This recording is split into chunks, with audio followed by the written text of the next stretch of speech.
J'adore l'entreprise, mais comme vous le savez, ils ont annoncé il y a quelques jours qu'ils allaient déplacer une grande partie de leur activité de fabrication au Mexique. Je suis en train d'avertir John Deere en ce moment. Si vous faites ça, nous imposerons un tarif de 200% sur tout ce que vous voulez vendre aux États-Unis. Cela dit, j'ai eu une conversation la semaine dernière avec le secrétaire Lutnick et je lui ai simplement expliqué ce que nous ressentons. Cela va nuire aux Américains, ça va nuire aux emplois américains, ça va nuire aux investissements. Nous avons vu le marché s'effondrer, et je suis sûr qu'il va commencer à s'effondrer à nouveau. C'était censé être la victoire de Trump, le moment où il forçait les plus grandes entreprises américaines à ramener les emplois à la maison, mais au lieu de cela, John Deere et Ford l'ont pris de court. Ce qui a commencé comme une campagne pour reconstruire l'Amérique est devenu une bataille économique, lorsque non pas une mais deux des marques les plus emblématiques de l'Amérique ont tourné le dos au président. John Deere, le cœur battant de l'Amérique rurale, a discrètement annoncé qu'il allait déplacer sa production à l'étranger. Et juste au moment où Trump pensait pouvoir les humilier pour les faire céder, Ford, le symbole le plus fier de Détroit, a suivi la même voie, réduisant ses investissements nationaux et élargissant ses opérations à l'étranger. Trump l'a appelé une trahison. Il a menacé d'imposer des tarifs, a promis des punitions et a averti qu'aucune marque américaine ne s'en tirerait ainsi. Mais Deere et Ford n'ont pas cédé. Ils l'ont humilié. Leur riposte n'était pas bruyante, elle était stratégique, chirurgicale et dévastatrice. Maintenant, les vraies questions sont, pourquoi les entreprises américaines les plus patriotiques se sont-elles retournées contre Trump? Comment sa riposte a-t-elle échoué spectaculairement? Et qui paie le prix alors que les industries américaines de l'automobile et de l'agriculture plongent dans le chaos? Ce qui se passe.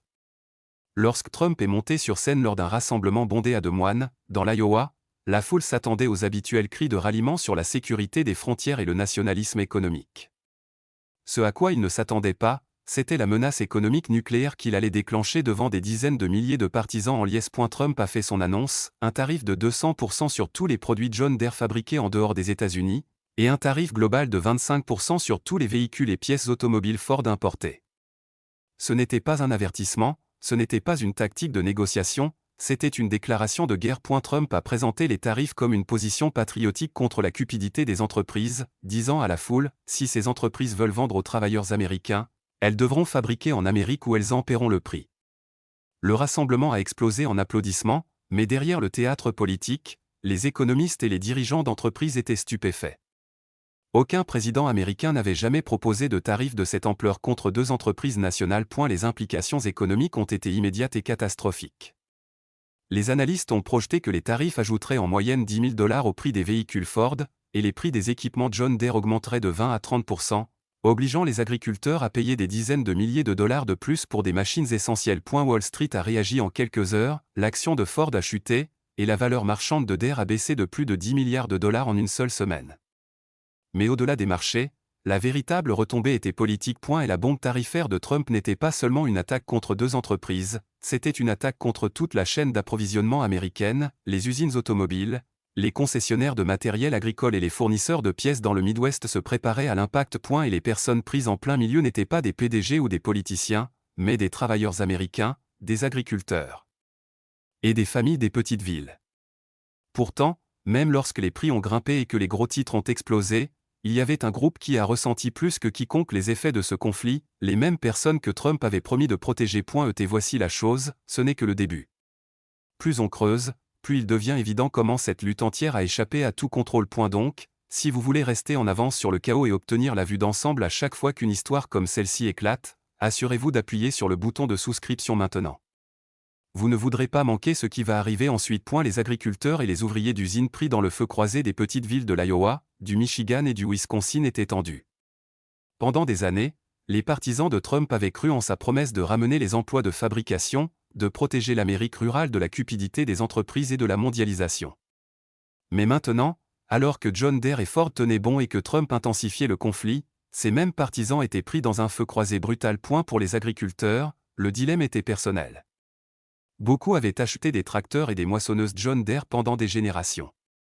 Toute leur activité reposait sur les équipements Deere, les plans de financement et les systèmes de réparation. Mais maintenant, ces machines allaient devenir beaucoup plus chères à cause des tarifs de Trump.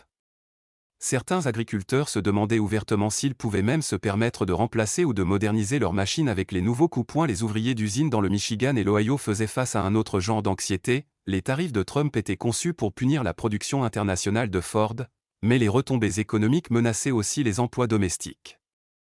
Les chaînes d'approvisionnement étaient tellement interconnectées que même les véhicules fabriqués aux États-Unis dépendaient des pièces en provenance du Mexique. Le Brésil et le Canada, alors que les tarifs s'annonçaient, Ford a averti de possibles licenciements et fermetures d'usines, non pas à cause de la concurrence étrangère, mais à cause de la croisade économique de Trump. Ce qui avait commencé comme une bataille patriotique pour la fabrication américaine s'est rapidement transformé en quelque chose de bien plus compliqué. Des familles qui avaient autrefois acclamé les rassemblements de Trump faisaient maintenant face à des prix en hausse, une insécurité de l'emploi et un ressentiment grandissant envers les entreprises qu'elles avaient soutenues pendant des décennies. Les lignes politiques s'effaçaient, les conversations autour des tables de cuisine devenaient amères. Les électeurs même sur lesquels Trump comptait commençaient à se demander si cette guerre valait vraiment le prix à payer, et juste au moment où l'Amérique rurale pensait que le conflit ne pourrait pas devenir plus grave, la réaction allait exploser en quelque chose de bien plus grand que prévu. Mais le boycott n'était que le début. Comment la base de Trump s'est retournée contre Dare? Ce boycott n'était pas juste une autre manœuvre politique, c'était une véritable rébellion au cœur même du fief de Trump. Lorsque Donald Trump est monté sur scène en Iowa et a accusé John Deere de trahir les agriculteurs américains, le message n'était pas subtil. Il a dit à ses partisans fidèles que John Deere les avait poignardés dans le dos en délocalisant la fabrication au Mexique et en Inde, puis leur a dit exactement comment réagir, ne plus acheter de Deere. La foule a rugi, le message est devenu viral et en quelques jours, l'appel au boycott de la marque emblématique de l'agriculture américaine s'est répandu dans les communautés rurales comme un feu de forêt. Au début, l'idée que les agriculteurs boycottent John Deere semblait impossible. Pendant des générations, les tracteurs et moissonneuses-batteuses John Deere avaient été le pilier de l'agriculture américaine. Les familles qui avaient passé des décennies à dépendre des machines vertes et jaunes se retrouvaient maintenant confrontées à un choix impossible, se tenir avec Trump ou se tenir avec Deere, et beaucoup ont choisi Trump. Dans tout le Midwest et le Sud, les agriculteurs ont commencé à annuler leurs commandes, les concessionnaires ont signalé une chute importante du nombre de visiteurs et les groupes en ligne promouvant le boycott ont explosé en popularité, avec des pages Facebook, des stations de radio locales et des magasins d'approvisionnement agricole devenus des champs de bataille, où des débats houleux sur la loyauté, la trahison et l'avenir de la fabrication américaine se sont multipliés. Mais ce n'était pas juste du bruit sur les réseaux sociaux, les conséquences réelles ont commencé à s'accumuler rapidement. Les petites concessions ont vu leurs ventes chuter, les mécaniciens locaux spécialisés dans les réparations de John Deere ont vu leur planning se vider, les agriculteurs qui avaient passé leur vie à utiliser des équipements Deere ont soudainement commencé à regarder vers Case IH, Kubota et New Holland, et le boycott ne se limitait pas aux tracteurs. Les agriculteurs ont refusé d'acheter des casquettes, des t-shirts et des accessoires Deere, les ventes de marchandises se sont effondrées. Ce qui avait commencé comme une protestation politique était devenu une arme économique, et ceux qui la brandissaient étaient ceux mêmes que John Deere servait depuis plus d'un siècle. La réaction ne s'est pas arrêtée là, les partisans de Trump ont organisé des parades de tracteurs avec uniquement du matériel non Deere.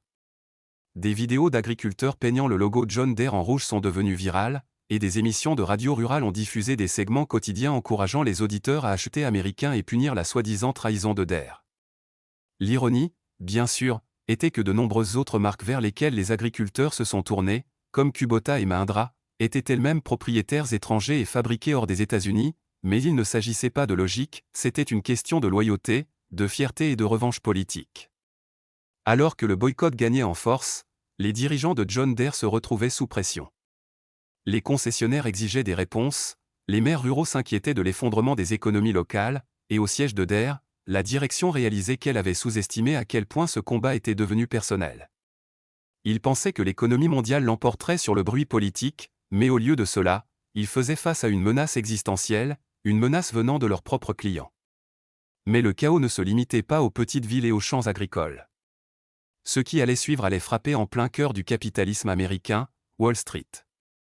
Alors que les agriculteurs brûlaient leur loyauté envers Deere, l'élite financière allait allumer ses propres feux. Toujours en train de regarder, mais vous n'êtes pas encore abonné?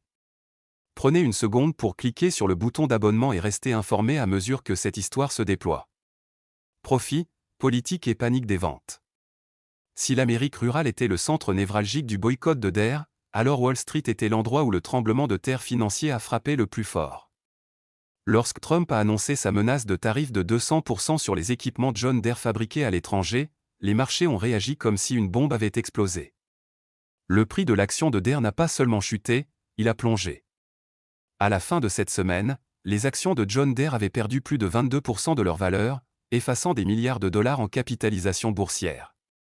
Mais ce n'était pas seulement Deere, l'action de Ford a également été frappée, alors que les investisseurs paniquaient à cause du tarif de 25% de Trump sur les véhicules importés et les pièces automobiles.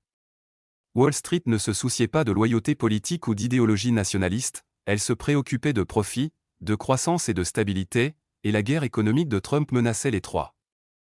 Des analystes sur CNBC et Bloomberg ont averti que les tarifs pourraient déclencher une récession dans le secteur manufacturier, des fonds spéculatifs ont commencé à vendre des actions, des gestionnaires de fonds communs ont reçu des appels paniqués de clients.